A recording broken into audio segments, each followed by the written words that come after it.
Now at 9, a woman survives a hatchet attack at a Pittsburgh bike park. Plus, a U.S. Senator from Oklahoma responds to reports of flag vandalism in Miami. And a golf tournament is helping to support the families of first responders who have lost their lives. The 4 states' most watched news starts now. Authorities have a person in custody in connection with a hatchet attack in a Pittsburgh area park. This is KOAM News at 9. I'm Samantha Walker. It happened yesterday afternoon at the 23rd Street Bike Park. Witnesses say a 32-year-old Pittsburgh woman struck the victim in the neck with a hatchet following an argument. The victim, whose identity has not been released, was found deep in the woods with the help from the Pittsburgh Police drone unit. She was taken to the hospital and treated for non-life-threatening injuries. The suspect is being held without bond and faces charges of felony aggravated battery. We'll have more details as they become available. Just go to our website, KOAMnewsnow.com. We'll have an update on this story we told you about last month. 15 flags placed by the American Legion post in Miami were vandalized. KOAM's Lonnie Walton found that since then, many have stepped in to help. Senator Langford got wind of it, and he decided, you know what? He said, I want to be part of that, but I don't just want to send them a flag. So he brought us 3 flags that flew over the U.S. Capitol. Ron Horn is a member of the American Legion 147. He says he could hardly believe his eyes when the United States Senator James Lanford visited him regarding the torn flags he found on 9/11. It was awesome. I really respected him doing that. He came down just to be part of us. He went through our museum. I think it bothered him as much as it bothered us. The flags from the senator are in addition to the donation from the community that paid to replace all the flags. Post Commander Chris Snyder says the senator had a firm statement for the people of Oklahoma. His exact words to me was, we're going to show the nation that you can't do this to our flags in Oklahoma. The American Legion members are very thankful for the support they receive throughout the community and the world. But for the individuals responsible, they say they have a message. We'd like to take him through the museum, take him on one of our funerals and watch us present that flag to a family member. Why do you want to hurt the veterans of this county? You know, across the state, you know, across the nation. Why? Reporting in Miami, I'm Lonnie Walton, KOAM News. Lonnie reached out to the Miami Police Department for an update in the case. They told him the investigation into the vandalized flags is ongoing. Voters in Pittsburgh had the opportunity to meet with candidates one-on-one today ahead of the election.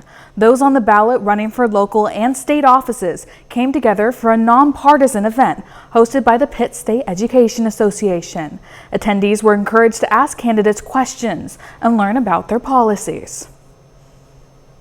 Nearly 200 students turned out for the annual Key Summit at Pitt State. This one-day event designed to inspire and empower young adults featured motivational speakers, hands-on workshops and a career expo, and an elevator pitch competition. Event organizers say they hope the event inspires young adults to find a future in Kansas. Like they feel inspired, number one, and really motivated to go back to school. But also, I think the number one thing that we want to create in this opportunity is them to be aware of the opportunities that are here in Kansas, whether that be educationally or occupationally. You know, we have kids that are going to go through that traditional college pathway, whether that's at a community and tech college or if it's going to be a 4-year college. Elijah Dormius, founder of the I Am Foundation, delivered the keynote address about overcoming adversity and building a bright future. Downtown Joplin will soon light up with a brand new neon. Sign Brothers of Pittsburgh and CDL Electric are installing the new sign for House of Speed. The business will feature speed dealer custom parts, which have been made for decades in the Joplin area. That's a dream come true for sure. As a kid, growing up running mini bikes and dirt bikes, to actually build motorcycles and motorcycle parts for a living, it's living the dream for sure. They'll also have custom pieces for motorcycles, limited edition gear, and sell Route 66 items. The business hopes to be a feature of downtown Joplin and Route 66. House of Speed will open before the end of the year. Chief Meteorologist Doug Hetty joins us with a first look at weather. Well, of course, it turned out to be a nice day for us today, and it's a nice night. If you go outside, you look through your camera away from light, you'll most likely see the northern lights. I've had tons of pictures sent in so you can actually see the northern lights, which is very rare for us to get that around here. So go outside and check it out and see if you can at least get a glimpse at it. Try to get away from lights, of course. 88 for us today, 56 is where we started, only 4 degrees off from the record high, 68 in Joplin, 65 in Pittsburgh. Most of us are sitting mid to upper 60s to near 70 degrees outside for us. And it looks like it's going to be pretty calm as we go through the evening hours. Come on, there we go. We had a couple clouds roll through, even a few little sprinkles earlier this evening. Most of those are gone. We're going to heat up even more over the next few days. We'll check that out here in just a bit. Hurricane Milton slammed over Florida overnight with winds reaching 180 miles per hour, making it the strongest hurricane ever so late in the season in the Gulf of Mexico. It roared ashore near Siesta Key, Florida, as a dangerous Category 3 storm weakened to a Category 1 as it cut through the state, according to the National Hurricane Center. But it wasn't just hurricane-force winds and storm surge wreaking havoc and causing at least 9 deaths statewide. Ivan Rodriguez is in St. Lucie County, Florida, just one area where Milton's winds whipped up several lethal tornadoes. This is the first time we've seen it this bad. While all eyes were on Hurricane Milton's monstrous anticipated storm surge, You can feel that tornado coming through. a wave of fast-spawning tornadoes added to the storm's destructive impact in several cities. We always prepare for the hurricanes. There's no way we could have predicted this type of tornadic activity. At one point in St. Lucie County, 3 twisters hit the ground in less than 25 minutes, according to an analysis of National Weather Service data. Those tornadoes are blamed for several fatalities, a number that could rise as search crews continue to assess and clear damaged structures. Daylight hours Thursday are bringing the full scope of Milton's damage into focus. Some areas outside of the evacuation zones were not immune to the storm's fury. We had people that evacuated here to make sure they were safe. These are people that live day to day, and they have nothing. Some roads are still dangerous due to flooding, debris, and potential downlines. Do not risk it. Milton's storm surge, though less than expected, still landed a powerful punch, with some areas seeing a surge of more than 5 feet over normal high tides. St. Petersburg experienced a 1 in 1,000 year rainfall, and Naples hitting their second highest watermark on record. Water rescue teams were busy overnight and throughout the day. As Milton moves out to sea off Florida's east coast, it leaves a storm-exhausted but optimistic state behind. There's a lot of cleanup ahead of us, but we've done this before and we're going to do it again. In St. Lucie County, Florida, I'm Ivan Rodriguez reporting. The final remnants of Milton's rainfall moved off Florida's east coast this afternoon. Experts give some insight on how you can handle election-related stress and anxiety. That's coming up. Join the KOAM Roadshow at the Columbus State Festival. It's World Mental Health Day, a time to put a spotlight on issues that can impact us all, including children. The CDC says mental health can affect how kids and teens think, feel, and act. It can also have a hand in how they handle stress, relate to others, and make decisions. One expert says 5 minutes a day can help a child be more mentally healthy. We're all busy, so it can be easy to put off prioritizing family time. But parents play a significant role in their child's mental health. Even when we are hoping to spend time as a family, we have our phones out or we have to think about all the things we have to do that day. And so it's really hard to just be fully in and present with our kids, unfortunately. In recent years, health officials say there have been significant increases in certain mental health disorders in U.S. youth, including depression, anxiety, and thoughts of suicide. And many may not get the help they need, says psychologist Whitney Ragland-Bignall. So I think it's really important for us to think about, one, how we can help our youth who are unfortunately feeling sadder than ever before and lonely. We know that we are in a loneliness epidemic. That's why the Kids Mental Health Foundation is encouraging parents to do the Take 5 Challenge. Each day, spend at least 5 minutes of intentional time with no distractions.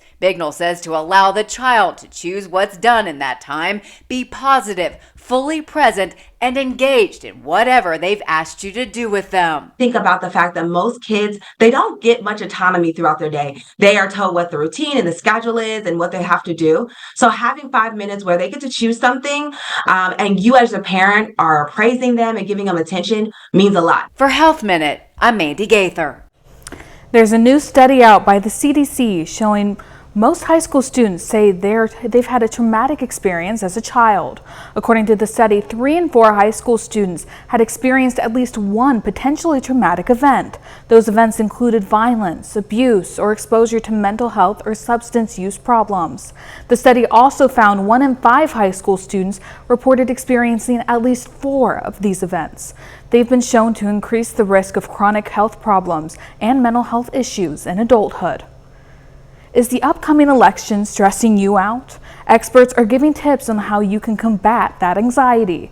Meditation and breath work can help gain back a sense of control during times of stress. Some doctors also recommend breathing exercises and practicing self-care. Physical exercise is also an essential component to our well-being. And if you're worried about conversations at the dinner table, one expert on depolarization recommends having one-on-one talks instead. Doug is next with a complete look at the forecast. And later, how a golf tournament is helping to support the families of first responders who have sacrificed their lives. Sunday on Arts and Entertainment Complex, home of Connecta Culture and Spivus Center for the Arts.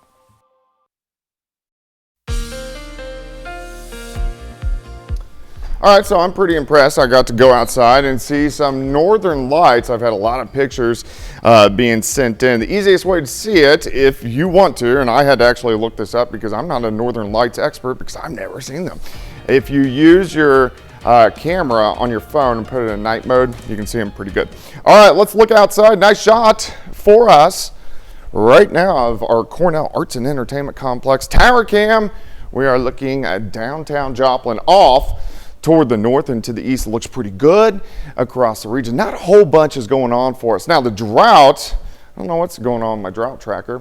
Let's see if he wants to update. He does not want to update at all. Temperatures right now, most of us are sitting upper 60s to near 70 degrees. So it's still fairly warm outside, 7th and range line. Currently we're sitting at 68 degrees. In fact, we're going to warm up even more as we go through the next few days. The winds are going to increase just a little bit. Southerly winds 10 to 15 gusts at times near 20 for us on Friday.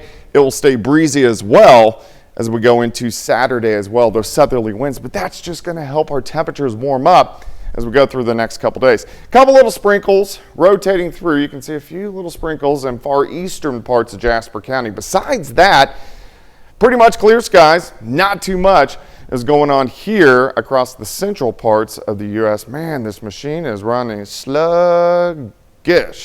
Maybe it's the northern lights. Let's see if it will work through. All right, let's go through time as we go into the morning hours. Upper 50s to near 60 degrees. We'll have partly cloudy skies. As we go through the day, we're going to warm into the lower 80s by noon. And then most of us will top out 89-ish for a high, so maybe a notch or two warmer than what we saw today. Partly cloudy skies for us tomorrow night, dropping back lower 60s. Then as we go into Saturday, even hotter. The record high on Saturday is 91. We should at least tie it. There's a good chance we'll break it as we get into Saturday afternoon. I think our high temp's probably right around 92. All right, 60 in the morning, 82 by noon, high temp. 89 on your Friday. Let's go into Four-State. Friday night, high school football. Holding on to some pretty decent weather by kickoff, 82 degrees, 75 by the time we get into the fourth quarter. A little warm for high school football in the middle of October, but overall looking pretty good. All right, as we go into the weekend, so we're looking in the upper levels of the atmosphere, and we get a wave, and it rotates down as we get into late Sunday and Monday. If you look at the upper level winds right out of Canada, so this will actually cool us down a bit as we head into early next week. So back down to where we should be for this time of the year. 89 on Friday, 92 Saturday, 83 on Sunday, and then look at this, only a high of 68 on Monday, down to 38 Tuesday morning. So it's going to feel more like October by the time we get into next week. I am loving that 68 on Monday. I know. I want it to feel like fall. I do too. Fire pit weather, everything. Yeah, bring out the marshmallows. Yeah, there you go. Would be perfect. Thanks, Doug. You bet. Coming up, price inflation hits a 3-year low. We'll have those details coming up. October's different. The MLB postseason. Two Good Men, opening October 18th. Ready-to-eat meat producer Bruce Pack has recalled nearly 10 million pounds of meat and poultry products. The USDA says routine testing found Listeria bacteria in the food. The affected products were shipped nationwide. They were reduced between June 19th to October 8th, so they could still be in consumers' fridges or freezers. There have been no confirmed reports of the illness, but symptoms may include fever, muscle aches, confusion, or seizures. And inflation continued to slow in September, reaching a 3.5-year low. The Consumer Price Index, which measures price changes, was 2.4% for the 12 months ending in September, according to the latest Bureau of Labor and Statistics report. That's less of a cool down than economists were expecting, but they say it is still headed in the right direction. The measurement was expected to be impacted by last month due to the price hike for things like insurance, housing, and vehicles. Coming up, we'll take a look at what is probably one of the tastiest days of the year, coming up tomorrow. Hi, I'm Heather. Now in September, we celebrate Pepperoni Pizza Day, but tomorrow it's time to celebrate sausage pies. Whether it's served on thin or thick crust, or even fried or stuffed, October 11th is National Sausage Pizza Day. Don't hesitate to add mushrooms, green peppers, and a variety of cheeses. And while Italian sausage is the classic and my favorite, smoky sausages like chorizo can make for a great pie. 30 more minutes of news, weather, and sports is coming your way. Coming up, a golf tournament is helping to support the families of first responders. And Pittsburgh State University will begin providing autism evaluations for children. Lawyer. You're watching the 4 states' most watched news. We often hear stories of first responders risking their lives to make the places we live safer. Unfortunately, the risk often pays a heavy price.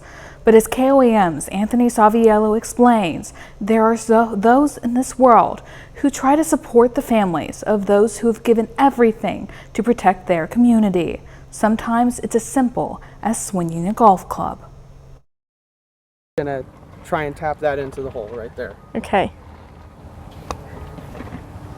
It's a little off. Not bad. It's okay. It's a little off. Yeah. Erica Johnson's golf skills may not be that of the pro level, but she's not here to swing a club. Erica is serving as an ambassador for the First Responders Children's Foundation, the charity benefited by the day's tournament.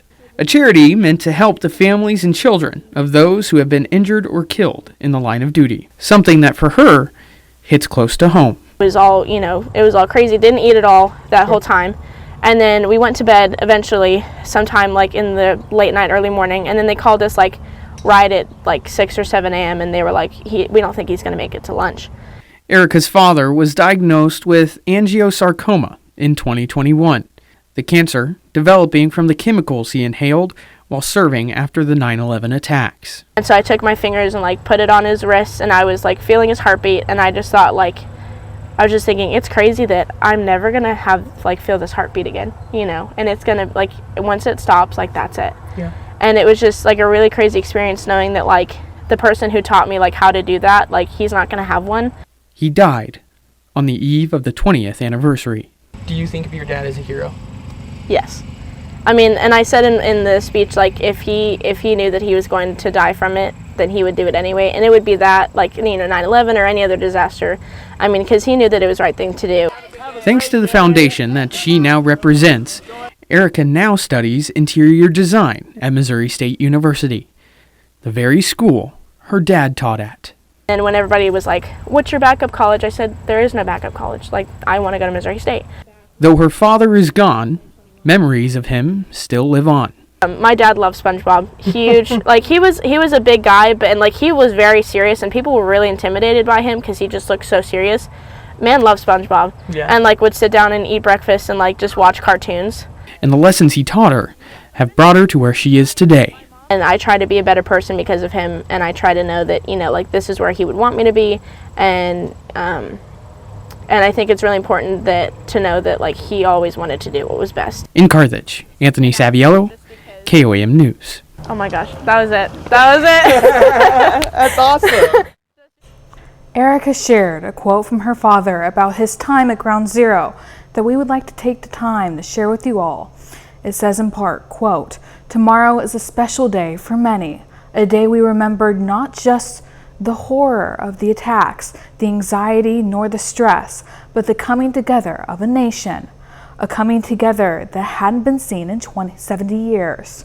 For those of us called to duty during those days and months, it was an honor and privilege to be able to serve when so many yearn to do something." End quote. That's a touching story. Thank you, Anthony. Pittsburgh State University will begin providing autism evaluations for children age 1 through 6. They hope to address the need for this service in the area. KOAM's Melissa Alexis has more. This will provide another avenue for families to access an autism evaluation. Pitt State University is planning to provide autism evaluations for children. They want to help fill the demand for this kind of service in the community. Several hours away to obtain a diagnostic. And so the places in this area that do provide diagnostic services have wait lists that are over 100 kids long. One of the methods they plan to use for their evaluations is through play and activities. A lot of assessment booklets and kits. We'll have them come in for 2 days of assessments. So perhaps coming in on a Monday morning where they do some parent interviews, and then we'll do some assessments with the child. This will help children in need of this service and will also benefit Pitt State students by providing them with hands-on learning experience with psychology before they enter their careers. Offers them an opportunity to learn how to engage with children and families who are affected by autism, and just really gives them a lot of skills and makes them more well-rounded to go out as a professional into the field. Their experiences, how well they learn how to complete the assessments and collect data, how well they are able to interact with families and do some of those different parts of the evaluation process. This evaluation is meant to help families on their journeys to getting their child a full diagnostic confirmed by a pediatrician. Reporting in Pittsburgh, Melissa Alexis, KOAM News. They hope to begin providing this service by 2025. The project and necessary materials will be purchased through the help of a grant. Missouri Governor Mike Parsons stopped by Carthage today to help celebrate a business expansion. The governor, along with community members, cut the ribbon on a headquarters for a new charter bank called Four States Bank. The new bank will focus on small and medium-sized businesses, as well as farmers and residents of the 4 states. The governor expressed his excitement for the new bank as a driver of the local economy. I'm going to tell you what, to have it right here in Carthage when you talk about that, and really I think we're in the top 10 on those chartered banks. I think we're like 4th in the United States for chartered banks, with a little less than 200 in Missouri. But I think when they take that to invest, and if they're like, this is a new addition to that, which means things are going well, it means the public has an interest in doing business with this bank, with the charter bank. So I think it's a great example, again, of how you drive the economy. The bank represents a more than $1.1 million investment in Carthage and creates 27 new jobs. Downtown Miami has transformed into a corral as bulls take over the streets. Rodeo Miami is hosting a Route 66 Bull Bash tonight. Bull riding is taking place on Route 66, right outside of the historic Coleman Theater on the city's main street. Attendees were also encouraged to come enjoy the free fan zone, featuring a block party, food vendors, and shopping. A concert by Kenny Ray Horton was held following the bull riding. The city closed down blocks of Main Street for the event, but patrons were reminded that many of the businesses have backdoor accessibility so they could keep on shopping.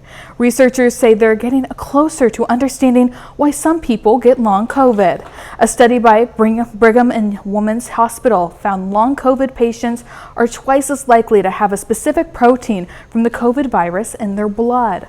The study's authors say if they can identify markers for long COVID, they may one day be able to treat the symptoms with antiviral medications. And drinking coffee while pregnant that does not cause neurodevelopmental problems in children.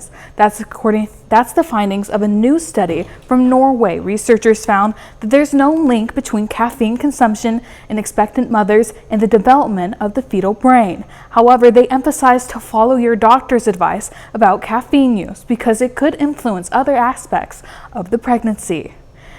And does eating less lead to a longer life? That's what a study published in Nature shows. Mice that ate fewer calories live longer than mice put on intermittent fasting diets. The mice with the greatest lifespans were those who ate fewer calories but still maintained a healthy body weight. And a bit later, a $5 million donation is made for hurricane relief. Feels good to be home. The Ash Bash 72-hour super sale has incredible deals on all things home. Well, of course, it turned out to be a warm one for us today. Temperatures upper 80s during the afternoon, well above where we should be for this time of the year, and it looks great outside right now. A nice shot of our Cornell Arts and Entertainment Complex, of course, downtown Joplin, looking off toward the north and to the east. Go outside, check out the northern lights. Might as well. It's very, very rare that we can see them here. Easiest way to do it is look through your camera on your phone, put it in night mode, and it'll kind of light up the sky, and you can really see those colors.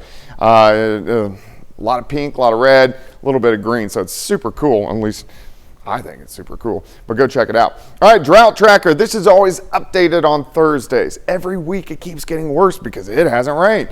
Look at this. We're in extreme drought. Bartlesville to Miami to Grove, Bentonville up to Joplin, Neosho, down toward Table Rock. And then in this darker brown orangish is a severe drought, which encompasses Pittsburgh, and then a moderate drought once you get in our northern counties. Bottom line is we need rain. We need rain bad. We don't have many chances as we go through the next week or so. Looking outside, most of us are sitting upper 60s to near 70 degrees right now. The winds are going to pick up a little bit tomorrow. We're going to have south winds that will be gusting kind of 10 to 15 to 20 miles per hour. Looking outside, we've had some clouds kind of shoot through, even a couple little sprinkles kind of working over into Lawrence County. Besides that, it's pretty calm. This is a very weak little upper level wave that is kind of rotating through. Here's our next cold front building out toward our north and to our west, and that will start to affect us as we head into the second half of the weekend with some changes. But you can see this little kink in the upper level flow. That is what gave us some clouds and a few sprinkles for us earlier today. Let me walk you through time. Tonight, we're going to drop back upper 50s to near 60. As we go through the day, we warm lower 80s by noon. Once we get into the afternoon, high temps 88, 89 degrees, well above, about 15 degrees above where we should be for this time of the year. As we go into tomorrow night, some clouds work through, lower 60s, and then Saturday, hot, 91, 92 degrees. The record is 91, so we should at least tie that record high, if not break it, as we go into Saturday afternoon. 60 in the morning, 82 by noon, high temp, 89. Let's go into four-state Friday night high school football. A little warm, but the weather looks good. Temperatures dropping back through the 80s into the 70s by the time we head into tomorrow evening. All right, Sunday, here comes a cold front. High temps near 80, but check this out.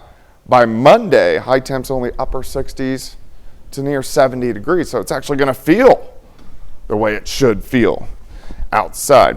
All right, 92 Saturday, 83 on Sunday, 68 on Monday. Our average first frost is October 15th, so that's in 5 days. And in about 5 days, we're going to have overnight lows into the upper 30s, so we may make a run at it. I'm excited because I have a lot of fall sweaters I am wanting to break out. I'm like, it's mid-October almost. Yeah, let's get at it. Yes. Well, thanks, Doug. Coming up in sports, the Miami High School softball team looks to punch their ticket to state. Plus, high school football highlights from local Kansas schools. Brock Baldridge has that coming up next. The KOAM Roadshow at the Columbus.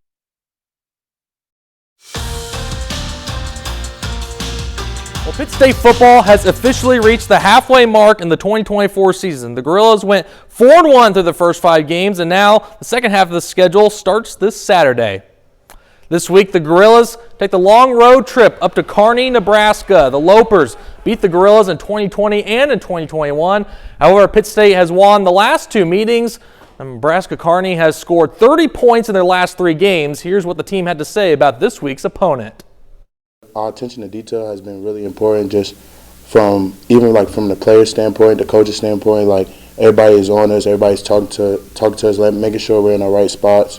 One thing I think we do really, really well is that we stop the run. It makes everything else easier when you make a team one-dimensional. Yeah, Kearney's a great team. They present a big challenge for us up front. They're fast in the back end. They're long and they're pretty athletic guys. And they've been a challenge for us since my first time being here. They beat us in 20. They beat us in 21. We beat them in 22 on the last play of the game, and now they got their new staff, and they're doing some really good things defensively, so it'll be a big challenge for us. High school football continues around the 4 states, and tonight a handful of local teams in southeast Kansas get their weekend started early with Thursday night lights.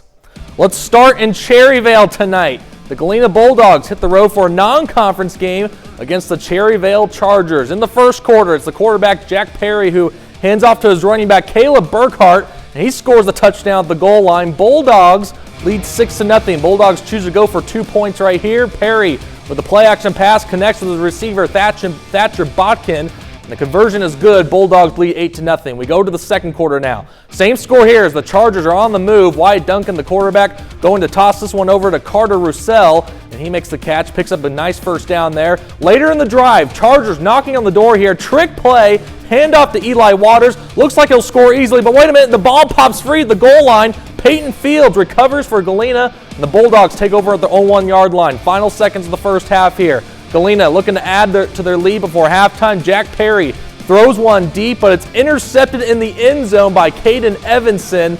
Low scoring battle all night, but Galena holds on to win this game 8-0. Over to Neodesha. The Blue Streaks are hosting the Parsons Vikings on their home turf. Let's start this one with the opening kickoff of the game. Kicked away, a little bit of a squibbler right here. Makai Baum picks it up. Looks like he has trouble, a little fumble there, but then he makes the move right here, and there he goes. No one's going to catch him. He's going to take this one all the way to the house. Opening kickoff, he is gone for the touchdown, the first play of the game. And with that, Parsons leads 6-0. Next kickoff here, Neodesha trying to get the ball now. This one's picked up. Neodesha gets a nice little return from the return man here. Goes down into the 30-yard line right around there. So now Neodesha with the football. Snap here. Good play action pass here. Looking around, scrambling. Quarterback connects with the receiver. Gets deep into Parsons territory right at the midfield right there. So now, Neodesha looking to, actually Parsons with the football now here. Parsons looking to add to their lead, and they will do just that. This one in right into the goal line, and that's going to be another touchdown. Parsons led 14-0 at halftime at last check in this one. Well, the Kansas City Royals have outperformed the preseason expectations from a team that lost 106 games in 2023 to now playing in an elimination game in the ALDS. Tonight, the Royals need a win to force Game 5 to keep their season alive. It's Game 4 of the American League Division Series. At last check in this one, it's the New York Yankees who lead the Kansas City Royals 3-1 in the 9th inning. And last but certainly not least, the Miami War Dogs are super regional champions. The Miami softball team defeats the Wagner Bulldogs 11-7 in a winner-take-all elimination game. Miami advances to the Class 4A state tournament in Oklahoma City. Congrats to the Lady War Dogs. We wish them the best of luck in state. So congratulations to Miami. They were so close last year. They made that super regional, and this year they got the job done on the road. So we wish them luck in state. That's a huge accomplishment for them. Absolutely, yeah. That's great. We'll be back with more news after this. Caught on camera, an eagle's nest explodes after being struck by lightning. Fox's Rachel Sauer reports. It's like something out of a movie. You can see two birds perched on this dying cottonwood tree in the Carolyn Holmberg Preserve in Boulder County. We're told the one in the higher branch to the left is the female eagle, and the one closest to the nest is a red-tailed hawk. It's almost a serene setting when suddenly the nest explodes and both birds of prey are rendered unconscious. It was really pretty jarring. That's an understatement. Dana Bovey, chief researcher for Front Range Eagle Studies, says he has never seen anything like this before. I've always figured that it probably happens, but no, I've never seen it and I've never heard of it documented, but I'm sure it's not terribly uncommon. What struck Bovey the most was that the female eagle survived and can even be seen later flying back into the tree. I've seen them go through a lot. Bovey says they have been studying this pair for a decade now and watched as their habitat shrunk over the years. In 2013-14, when they first started to build the first apartment complex, I think it was too much for them, and they left their nest tree, and actually they came over here and tried to build a nest here. As developments continued around the preserve, the bald eagles had another challenge: a lack of large cottonwood trees to build their nests. There isn't a lot of choices a lot of times in these territories if these nests go down for them to rebuild in. The trails will be closing October 15th to give the pair some peace and quiet to rebuild their nest, but Bovey says he would like to see more done in supporting these eagles. One would be to close the trail, and two would be to not exterminate prairie dogs within a quarter mile of where they nest. Researchers plan to continue studying the pair as they recover and rebuild their nest. Coming up, Taylor Swift makes a multi-million-dollar donation for hurricane relief efforts. Feeding America announces a $5 million donation from Taylor Swift. The nonprofit organization working in the U.S. to end hunger says Swift put the money towards those who were impacted by Hurricane Helene and Milton. In a post shared on Instagram, the charity's CEO writes, "We're incredibly grateful to Taylor Swift for her generous $5 million donation to Hurricane Helene and Milton relief efforts. Feeding America will use the money to assist communities recovering from the devastating impacts of the hurricanes by providing food, water, and supplies." That's our time for tonight. Thanks for joining us. We'll leave you with a video of a large gathering of more than 50 raccoons in Washington State. Have a great night and an even better tomorrow.